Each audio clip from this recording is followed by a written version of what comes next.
ఏమండి, నెల రోజుల క్రితము ఎదురింటి పంకజం వాళ్ళ ఇంటికి 100 మంది జనాలు వచ్చారండి.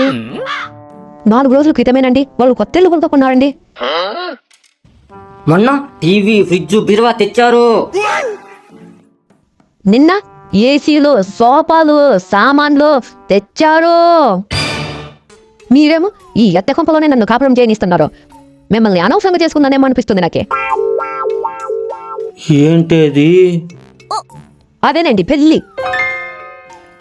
ఓసేయ్, నువ్వు పంకజం తెచ్చిన సామాన్లనే చూస్తున్నావే, ఒక్కసారైనా పంకజాన్ని గమనించావేంటే నువ్వు?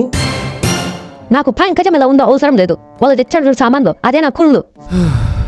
నువ్వు నన్ను అర్థం చేసుకోలేవు. నన్ను అర్థం చేసుకునే దాని మాదిరి కూడా లేవు నువ్వు. నన్ను చంపే నీకు అన్నీ వస్తాయి. మీరు చచ్చిపోయినా ఏం పర్వాలేదు, నేను మాత్రం కొనాలి అంతే. ఒసేయ్, నిజంగా పంకజం మొగుడు చస్తే వచ్చే డబ్బులతో నేను వాళ్ళవన్నీ కొన్నారు.